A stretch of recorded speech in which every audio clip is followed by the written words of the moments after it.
Bonsoir Jean-Luc. Bonsoir Natacha. Merci beaucoup d'être ici. D'autant que j'imagine que là, vous êtes un peu occupé, vous sillonnez la France, vous allez soutenir la France insoumise. Je fais mon emploi du temps et comme ça, 3 jours un peu partout, 1 jour de pause et 3 jours Marseille. Avant qu'on parle de tout ça, de cette campagne législative, de tout ce qui va se passer, j'aimerais quand même qu'on revienne un peu sur ce qui s'est passé avant, qui détermine la façon dont se construit cette campagne.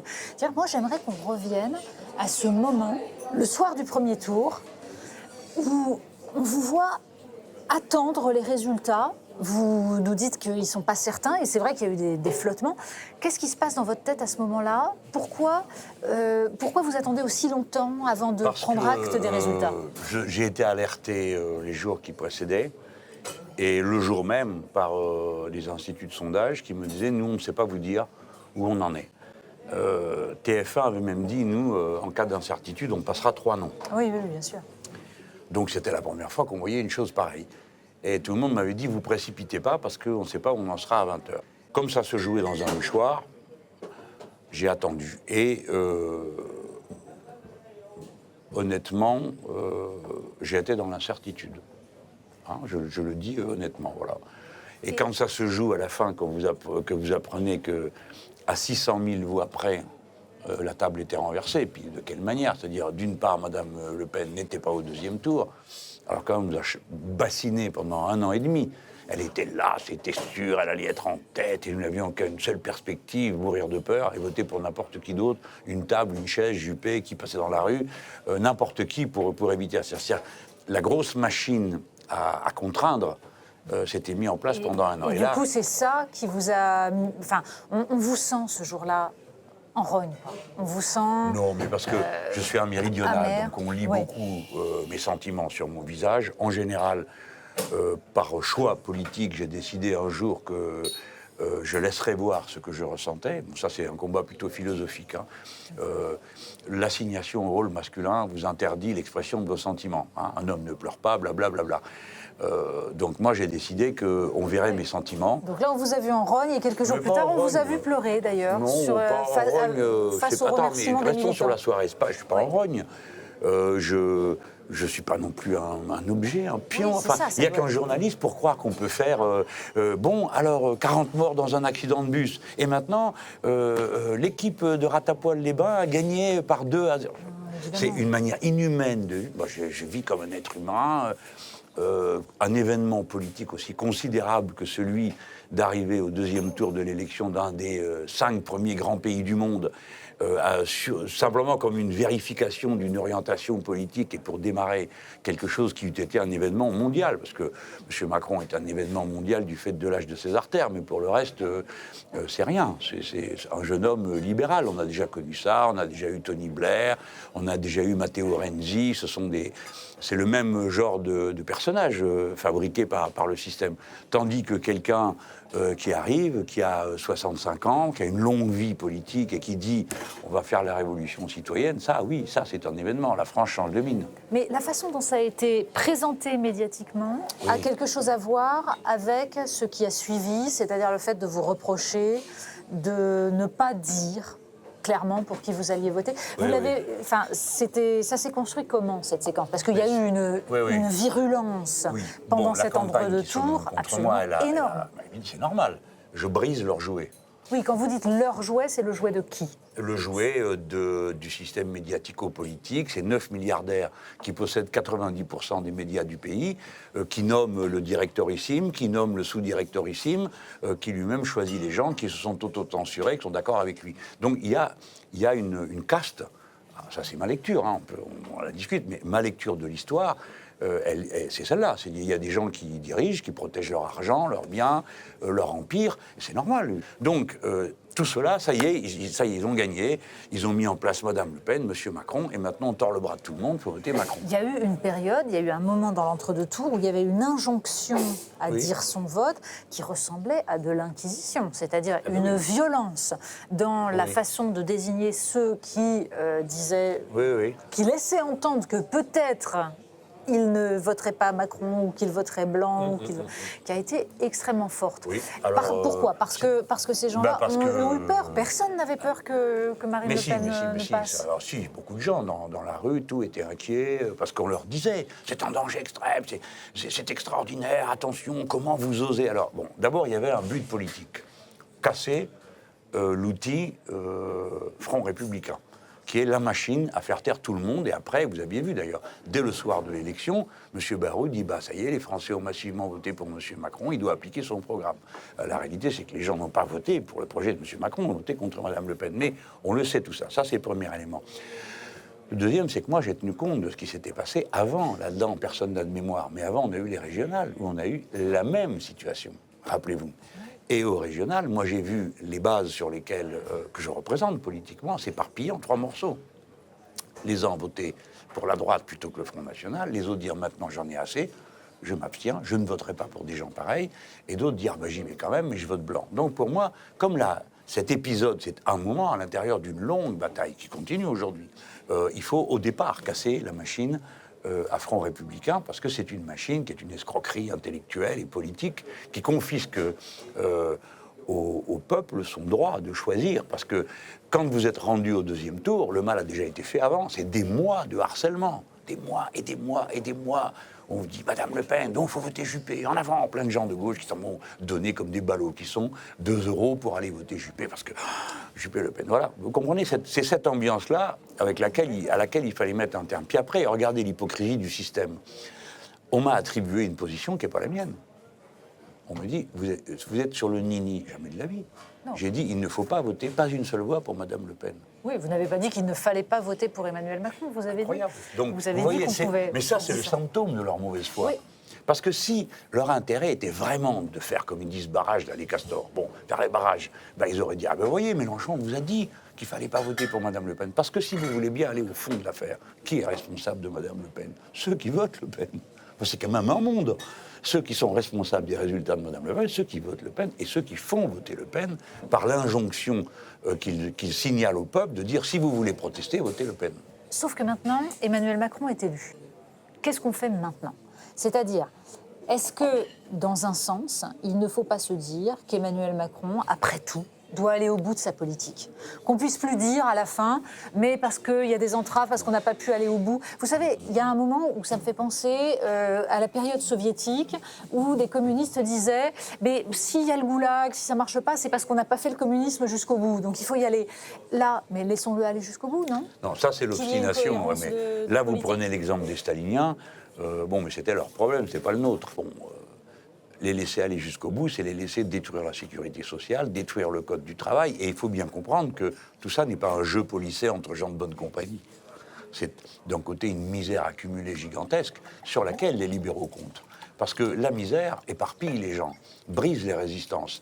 Donc nous, notre devoir, c'est de résister pied à pied contre chacune de leurs réformes, contre chacune de leurs intentions, et surtout de rééduquer sans arrêt. Parce que le principal problème qu'on rencontre, c'est ça, c'est le manque d'éducation populaire. Les gens ne savent plus ce qu'est la Sécu, ne comprennent pas bien, par exemple, qu'il y a 2 tours à une élection et pourquoi. Bref, le libéralisme a déjà durement frappé. Vous avez 9 millions de pauvres dans notre pays. Là, honnêtement, j'ai découvert des choses dans cette campagne. Ce peu de campagne que je viens de faire à Marseille, j'ignorais qu'il y avait des secteurs de la vie du pays où c'est le quart-monde. Je ne le savais pas. C'était à une échelle de masse, pareil. Donc, ce que j'avais vu, moi, je croyais que c'était résumé à quelques endroits dans le nord du pays. Non, des poches d'extrême misère de cette nature, il y en a partout dans le pays. Alors non, notre devoir, c'est un devoir de résistance. Puis surtout, Natacha Polony, je vous demande de comprendre que ce petit jeu tranquille ne durera pas. Le pays, c'est la France ici, c'est pas la Suisse. En même temps, les Français, au moment de voter, ne basculent pas, ne vont pas vers vous. Ils ne vont même pas d'ailleurs vers le Front National au moment de voter, au moment décisif. Mais c'est pas vrai ça, écoutez, arrêtez avec ça. Est-ce qu'ils ont, en fait, est-ce qu'ils n'ont pas encore atteint suffisamment une situation difficile? Ça, c'est une vue, ça, c'est le discours des gauchistes. C'est-à-dire, tiens, donc je suis ravie qu'on me traite de gauchiste. Non, je ne vous traite pas de gauchiste. Je dis c'est un discours de gauchiste. C'est-à-dire, plus ça va aller mal, et plus les gens vont tout d'un coup se dire, vive la révolution. Ça, c'est l'histoire. Plus ça va mal, plus tu vas mal. plus tu vas mal, plus tu sais pas quoi faire. Je suis pas en train de souhaiter que ça aille mal. J'ai Je suis compris. en train de constater Mais que vous- peut-être pardon. ils ont encore peur du chaos. Ils ont encore Mais peur. ils ont raison d'avoir. Ils préfèrent le statu quo plutôt Mais que ce madame, qu'ils anticipent mais comme un ils chaos. ont raison d'avoir peur du chaos. Ils ont raison. Il y a une forme de conservatisme progressiste qui consiste à dire « mais ça, nous l'avons gagné, nous ne voulons pas le lâcher ». Donc ça, c'est ça. Quand vous dites « les gens ne se tournent pas vers moi », mais écoutez, à la fin, ça commence à être un peu pénible. Quand j'étais à 6%, les gens ne se tournaient pas vers moi. Quand je suis à 19%, non plus. Enfin, qu'est-ce que vous racontez? Il y a bien une mobilisation qui se fait. Il y a bien un mouvement. Sinon, ils ne s'acharneraient pas comme ça sur moi. Vous avez vu le bashing, comme on dit maintenant, hein, c'est-à-dire 3 semaines ininterrompues d'injures, de caricatures infamantes, d'accusations absolument grotesques. Tout y est passé. La Russie, l'Alba, le Venezuela, Cuba, tout ce qu'ils trouvaient pour un peu me coller la Corée du Nord et le reste. Bon. Donc, pourquoi croyez-vous qu'ils s'énervent comme ça après moi? Pourtant, qu'est-ce que je suis? Moi, regardez-moi, rien. Pourtant, ils ont peur. Ils ont peur de quoi? Ils le savent bien de quoi ils ont peur. C'est que tout ça tient comme ça. Et que forcément, le système va s'effondrer. Oui, mais en cas de second tour entre Emmanuel Macron et vous, justement, tout le monde allait voter Macron par peur du Venezuela, de la Russie et de tout le reste. Non, tout le monde. Enfin, quand je dis tout le monde, c'est Mais c'est pas vrai ce que vous dites. La majorité. À 600 000 voix près, c'est moi qui y étais. au second tour, Oui. face à Emmanuel Macron. Oui. Et alors vous, dans votre tête, et M. Macron aurait gagné parce que de toute façon, nous, on peut que perdre. Je ne dis pas qu'on peut que perdre. Je je l'aurais ne dis plié. pas ça. Je dis Oui. qu'il y a une peur de l'inconnu. Les gens n'ont pas peur de l'inconnu, il n'y a pas plus connu que moi, je suis là depuis je ne sais pas combien de temps. Mais vous Donc, incarnez un système qui n'est pas facile à appréhender. Vous incarnez quelque chose que la plupart des électeurs français ont du mal à appréhender. Ils ne visualisent pas ce que c'est ça des sera histoires, tout demain ça. avec vous. Parce que vous croyez qu'ils ont visualisé ce qu'était M. Macron? Allez. Non, mais lui, c'est pas grave, il est gentil. Mais vous y Il est êtes- bienveillant. Mais non, vous n'y êtes pas du tout. C'est une fabrication, la lutte. Quel est l'enjeu de la lutte, à votre avis? Ce qui se passe dans la tête des gens. Il n'y en a pas d'autre. L'enjeu, c'est la conscience. Vous avez d'un côté une machine à formater, de l'autre côté une machine à résister. La machine à résister, ça prend plus de temps de reconstruire ce qui a été détruit dans les têtes ou d'encourager ceux qui pensent comme vous, mais qui se disent « je suis tout seul ». Parce qu'à la télé, je vois Madame Polony, elle dit « ça intéresse personne, personne ne vient vers vous ». Et puis, alors vous êtes encore parmi les plus sympas. Les autres, ils me diront « oui, mais… » ou comme, tiens, votre pote la plus jadasse. Et pour vous, madame… Ça y est, vous êtes repartis dans vous les journalistes. Bien sûr. Voilà, Ah bah votre oui. pote, vous êtes oui. tous pareils. Non, je ne dis pas vous êtes tous pareils. Ça serait une erreur. Non, mais attendez, prenons les choses une par une. Quand quelqu'un peut se permettre, sur le service public, comme M. Pujadas, de me dire que représentent pour vous les droits de l'homme, vous n'en parlez pas souvent. Donc, c'est quand même une infamie. D'accord? La rare décoration que j'ai, c'est pour avoir mené ce type de lutte. Mais c'est pour dire, quand on en est là, on voit bien le mal que nous avons, le mal que nous avons à reconstruire, que les autres méthodiquement déconstruisent. La personne qui écoute ça, elle voit mon indignation, elle peut l'interpréter en se disant mais cet homme est pas tranquille dans sa tête, il y a un problème. Donc cette énorme machine fonctionne pour ça. Alors je viens maintenant sur le deuxième aspect. Bien sûr j'ai tort si je vous dis à vous, Madame Polony, vous êtes comme les autres, je suis pas fou, je sais où écouter aussi. Je vois bien la différence. Mon problème, c'est que le système médiatique est la deuxième peau du système. Il est donc radicalement et fondamentalement mauvais. Et il doit être détruit. C'est-à-dire qu'il doit être détruit par la promotion sociale de ceux qui le font vivre. Si les gens avaient moins peur au travail, ils seraient plus impertinents et plus réellement aptes à les gratter. Donc, ce point-là a une très grande importance. Je suis d'accord parce que avec c'est vous, mais comme ça comment qu'a on fait? été fabriqué Comment on un fait pour, consentement. Il y a un instant, vous me reprochiez d'être inconnu, tandis que l'autre serait connu. Non, Je ne vous reprochais pas d'être inconnu, j'émettais l'hypothèse que si les gens n'osent pas franchir le cap, c'est-à-dire dans un second tour vous faire gagner vous contre un candidat qui est un candidat du système, de la raison, etc., c'est parce qu'ils ont l'impression que là, ce serait un saut dans l'inconnu. C'est pas du tout la même chose. Oui, mais… Simplifiez pas ce que je dis. Non, mais j'ai compris ce que vous me disiez. Alors, c'est moi qui réponds mal. Je conteste le fait que je sois l'inconnu et lui, le système, la tradition. Il est la destruction de tout. Lui et les autres avant. L'autre était plus sournois, Hollande. Il a fait semblant d'être moi. Et puis, une fois qu'il s'est installé, c'est il a fait la le contraire. finance. Voilà. Bon. Macron, il a été direct. Mais personne ne savait ce qu'il disait. Est-ce que vous vous rendez compte que cet homme a traversé toute une campagne sans qu'on sache réellement ce qu'il voulait faire? Et c'est même le plus extravagant, c'est qu'on a tapé plus dur sur Fillon, qui raconte exactement la même chose sur toute une série de points, que sur lui. Économique. Et puis vous avez eu une machine à effacer. Quand il avait des salles vides, pas un mot. Quand il s'en va là-bas, dans le Midi, dire à des pieds noirs « je vous ai compris », normalement, la terre entière devrait éclater de rire. Hein. Non, tout ça est... Donc, il a été porté par un système qui a gagné la partie une fois de plus. Mais le système n'a pas gagné la partie de long terme. Aujourd'hui, il se retrouve avec une situation où, pour appliquer cette politique, qui n'est rien d'autre que le copier-coller de ce que demande la Commission européenne, il n'y a pas de base dans ce pays, madame. C'est ça que je veux vous dire. Allez, vas-y, fais-le. Défais le code du travail pour voir. C'est ce qu'il va essayer de faire. Mais vous avez vu, déjà, il comptait le faire en juillet. Mais maintenant, c'est en septembre. Ben oui, mon grand.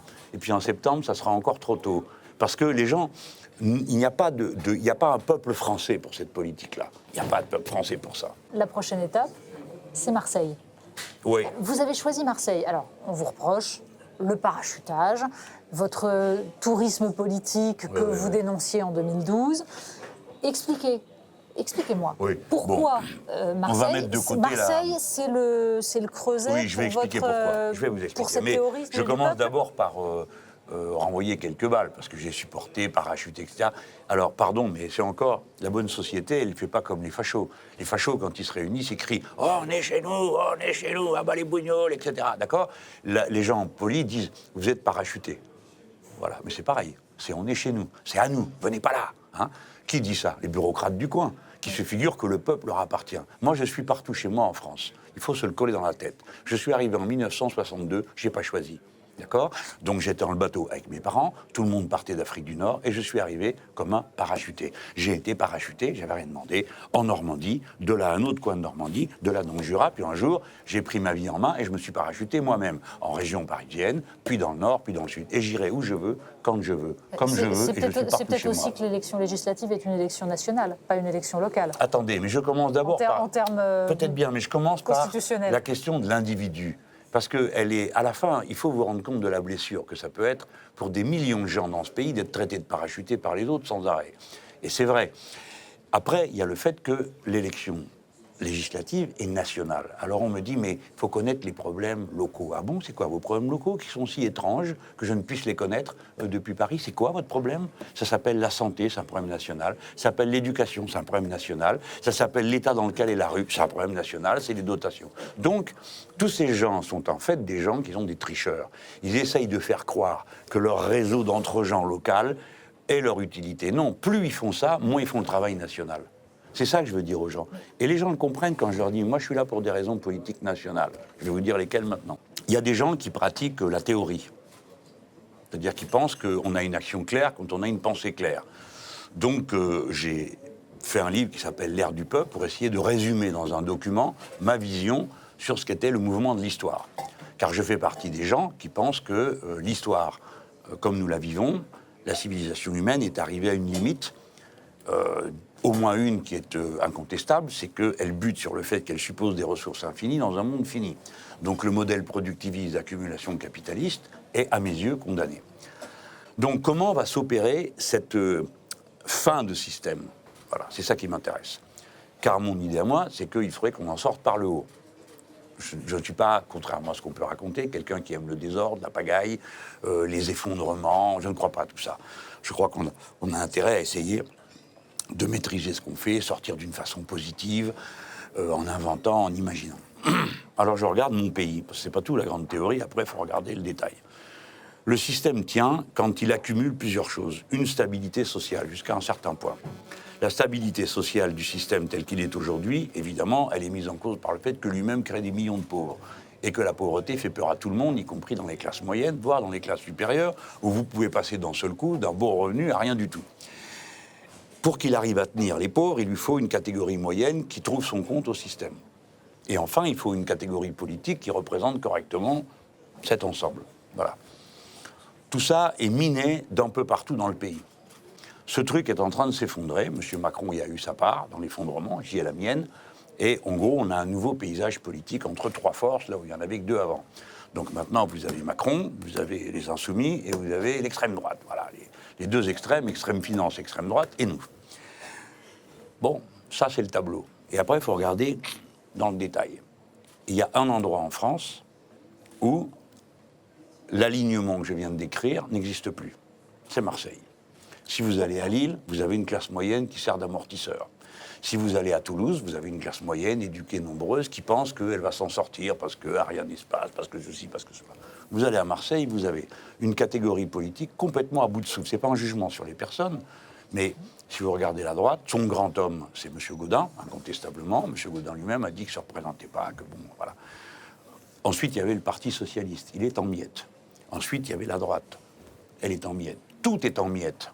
Et en dessous, vous avez une poudrière, c'est-à-dire une population pleine de vie, plein de vie, plein de vie, plein de vie, qui est arrivée à un degré de mise à distance de la bonne société tel qu'ils n'en attendent plus rien. Plus rien. Et qui sont dans une chose qui n'existe qu'à Marseille, des processus d'auto-organisation populaire extrêmement profonds. C'est-à-dire, ils ont déjà commencé. Une fracturation aussi. Oui, ils passent à côté. C'est-à-dire, vous allez dans une rue et les gens, ils vous disent, vous savez, monsieur, ici, la rue, c'est nous qui la nettoyons. Vous allez, il y a un petit jardin, et vous savez, le petit jardin, c'est nous qui l'entretenons. C'est à la fois la disparition des services publics, une forme de séparatisme de certaines populations. Marseille est un endroit aussi où on voit des voiles intégraux alors que la loi l'interdit. C'est un endroit de misère absolue. Écoutez, et tout ça est en train de... Ce sont des forces centrifuges. Attendez, c'est ça que je vous vais un dites. peu rectifier ce tableau parce qu'il y a des choses que je croyais qui ne sont pas. Bon, déjà, commençons par dire ça. Si vous acceptez le tableau que je viens de vous faire, après, j'ajoute d'autres choses que j'ai observées. Les gens sont moins segmentés que ce que je croyais. C'est-à-dire que les gens se disent d'abord Marseillais, avant d'être d'un quartier.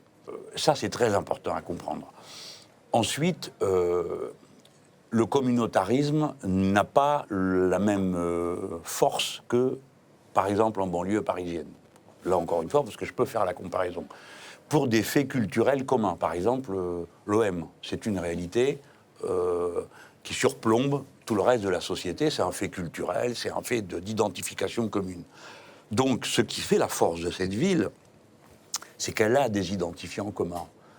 Alors, mon pari, c'est que, en quelque sorte, je vais dire, la France est un volcan et c'est Marseille le cratère.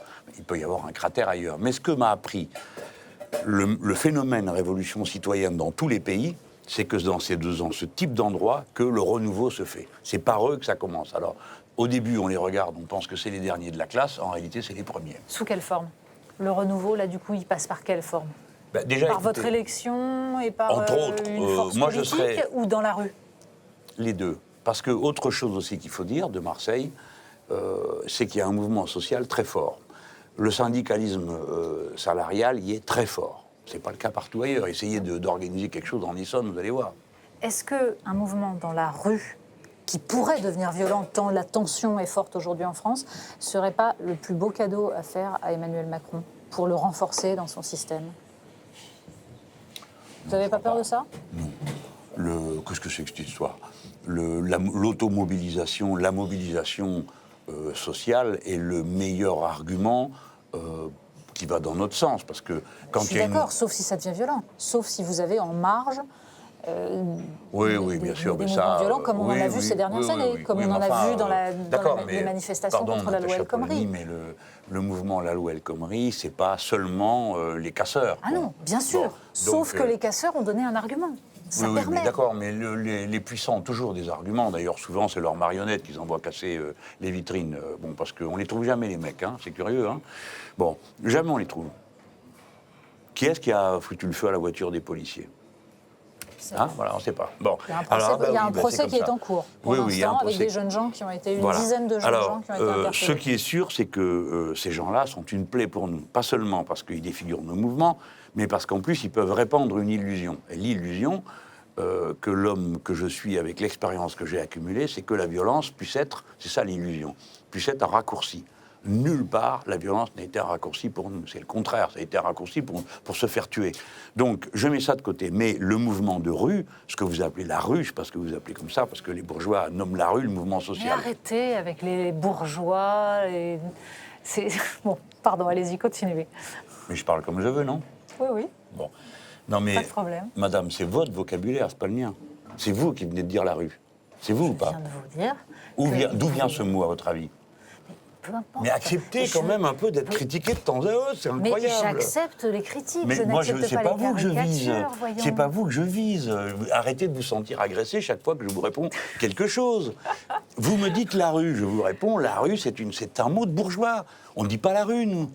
On ne dit pas la rue, on dit le mouvement social, on dit les syndicats, on dit les salariés, on dit les travailleurs, on dit la grève. On ne dit pas la rue. La rue, c'est la horde, c'est le tableau de Delacroix avec les gens à poil devant la barricade. Eh ben oui. Donc, le mouvement social, c'est la meilleure des choses pour nous. Donc, quand nous étions en train de parler de Marseille, quand vous avez une capacité d'auto-organisation sociale aussi puissante, c'est un atout extraordinaire. Parce que qu'est-ce qu'on a sinon? Qu'est-ce qui nous reste? C'est pas les médias qui vont nous tirer d'affaire, nous enfoncent la tête. C'est pas le pouvoir nous enfonce la tête. C'est qui va nous aider sinon nous-mêmes? Qui, Madame Polony, dites-moi, qui va faire le travail à notre place? Personne. Donc il n'y a que ces pauvres gens qui vont se remettre en mouvement pour la énième fois et qui, à la fin, peuvent penser que leur action permet de changer la société. C'est ça qui va se passer. J'ai le droit de le croire, non? Ah, mais vous avez le droit de croire absolument tout. Simplement, il ne faudrait pas décourager ceux qui veulent aider. Mais heureusement, ils ont de la volonté. Vous avez expliqué... J'essaye de je ne sais pas de qui vous me parlez là, mais j'essaye d'encourager ceux qui méritent de l'aide, c'est-à-dire ceux qui se battent. Il faut bien qu'on entende ça, parce que la conversation, bon, évidemment, on se parle face à face. Moi, j'ai toujours aimé des fois, je vais prendre un mot, comme à l'instant la rue, et puis ça prend des proportions que ça ne devrait pas avoir dans une conversation. Mais les mots ont une telle importance. Nous avons été tellement flétris, tellement de fois montrés du doigt, humiliés. Vous comprenez, tout le long de la loi El Khomri, des gens perdaient leur journée de travail, perdaient un bout de leur paye, et le soir à la télévision, on voyait quoi? 4 cagettes qui brûlaient, 2 types encagoulés, une voiture de policiers qui brûlait. Et sans cesse... Pour ma part, j'ai toujours expliqué que la majorité des Français étaient opposés à la loi El Khomri. Je ne serais pas venu là. Vous avez déclaré récemment que... Bah, disons, qu'est-ce que ce serait si j'étais... Qu'est-ce que je me prendrais? Alors... Oui. Il faut avoir de l'énergie pour 10 quand on est comme moi, parce que pour 100 que vous mettez, il en reste 2. Vous avez déclaré il y a quelque temps, j'ai 65 ans, je suis devenu plus détaché, plus philosophe, vous disiez. Oui, c'est-à-dire que des choses qui autrefois m'atteignaient ne m'atteignent plus. Oh, bah, donc je suis ravie là aussi. Oui, non mais attendez, les mots ont toujours la même importance pour moi. Enfin, j'ai pas dit que j'étais devenu espèce de stylite, qui est là. Non, je suis dans l'action, avec sa passion, avec le sentiment de révolte contre l'injustice que je ressens continuellement. Mais il y a des choses qui ne m'atteignent plus. Par exemple, la considération de la bonne société, pendant un temps, c'était important pour moi, parce que je me disais, mais oui, mais qu'est-ce que j'ai fait? Ils ne comprennent pas, je suis en lettré, Maintenant, j'ai compris. Ça m'est complètement indifférent. C'est-à-dire qu'ils peuvent me regarder de haut, de bas ou comme ils veulent, ça ne m'atteint plus. Mais bon, pour le reste, il y a toujours des choses qui m'atteignent. Je peux vous dire que... Oui, j'ai remarqué. Oui, bien sûr. Bon. Les mots, la bataille pour les mots, parce qu'il faut bien désigner les choses. Mais j'en suis persuadée, et je pense qu'en effet, se battre pour les mots, c'est ce qu'il y a de plus important. Ah oui, vous êtes c'est pour ça qu'on aura l'occasion d'en rééchanger d'autres. Mais je vous promets que la prochaine fois, je ne vous ferai plus de procès pour un mot. Ah, ça, je n'en crois pas un mot. Vous avez raison. Je ne crois absolument pas. Ça recommencera. Au revoir. Au revoir.